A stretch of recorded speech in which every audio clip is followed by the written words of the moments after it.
প্রিয় ও স্নেহের 2025 সালের নতুন বছরে একাদশ শ্রেণীর ছাত্রছাত্রী বন্ধুরা, আশা করি তোমার সবাই ভালো আছো। আজ আমরা যে বিষয়টি নিয়ে আলোচনা করবো একাদশ শ্রেণীর সেকেন্ড সেমিস্টারের রাষ্ট্রবিজ্ঞানের কোশ্চেন পেপার নিয়ে। তারপর সরাসরি একাদশ শ্রেণীর তোমরা সেকেন্ড সেমিস্টার রাষ্ট্রবিজ্ঞানের কোশ্চেনটা দেখতে পাচ্ছ। ফুল মার্কস তোমাদের হচ্ছে 40 আর সময় তোমাদের থাকবে 2 ঘন্টা। একে থেকে হচ্ছে সংক্ষিপ্ত প্রশ্ন টাইপ 1, যে কোনো 5টি প্রতিটি প্রশ্নের মান 2 করে 2 গুণ 5 = 10। আইন বলতে কি বোঝো? আইনের দুটি উৎস লেখো। ন্যায় সম্পর্কে ইমানুয়েল কান্টের বক্তব্য কি? জাতীয় রাষ্ট্রের মধ্যে পার্থক্য লেখো। সাধারণ ইতিহাস কিভাবে জাতি গঠনে গুরুত্বপূর্ণ ভূমিকা পালন করে? গণতন্ত্র বলতে কি বোঝো? কর্তৃত্ববাদী সরকারের দুটি বৈশিষ্ট্য উল্লেখ করো। মৌলিক অধিকার কাকে বলে? ভারতের নির্বাচন কমিশনের দুটি কাজ লেখো। এখানে 8টি প্রশ্নই কিন্তু এবছরের পরীক্ষার জন্য খুবই গুরুত্বপূর্ণ।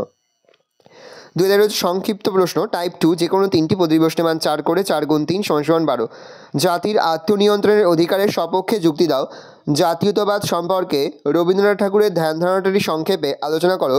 ভারতের সংবিধানে বর্ণিত সাম্যের অধিকারটি সংক্ষেপে ব্যাখ্যা করো। সংবিধানে মৌলিক অধিকারগুলি লিপিবদ্ধ করার প্রয়োজনীয়তা উল্লেখ করো। ভারত সরকারের নির্বাচনে পিআরএফ সিস্টেম এর পরিবর্তে এপিটিপি সিস্টেম গ্রহণ করেছে কেন? 3 হচ্ছে ব্যাখ্যামূলক প্রশ্ন, যে কোনো 3টি প্রতিটি প্রশ্নের মান 6 করে 6 গুণ 3 = 18। স্বাধীনতা বলতে কি বোঝো? স্বাধীনতার রক্ষা কবচগুলি সংক্ষেপে আলোচনা করো। ক্ষমতা স্বতন্ত্রীকরণ নীতির পক্ষে ও বিপক্ষে যুক্তি দাও। এটি কিন্তু খুবই গুরুত্বপূর্ণ একটা প্রশ্ন। গণতন্ত্র কাকে বলে? কেন বর্তমানে এটি সবথেকে গ্রহণযোগ্য শাসন ব্যবস্থা হিসাবে বিবেচিত? গান্ধীজির অহিংসা সত্যাগ্রহের ধারণা ব্যাখ্যা করো। স্বাধীনতা সম্পর্কে নেতাজির ধারণা ব্যাখ্যা করো।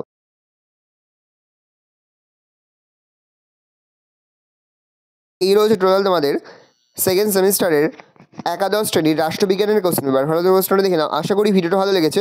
ভিডিওটা ভালো লাগলে ভিডিওকে লাইক করে দিতে ভুলবেন না। আমার চ্যানেল নতুন হওয়া লাল কালার সাবস্ক্রাইব প্রেস করে পাশে বেল আইকন প্রেস করে যখন নতুন করে ভিডিও আপলোড করি সবার ফার্স্ট নোটিফিকেশন তোমরা পেয়ে যাও। আর এই ভিডিওটি তোমার বন্ধু বান্ধবী আত্মীয়স্বজন সবার মধ্যে কিন্তু অনেক শেয়ার করে দিলে বছর একাদশ শ্রেণীতে পড়ছে।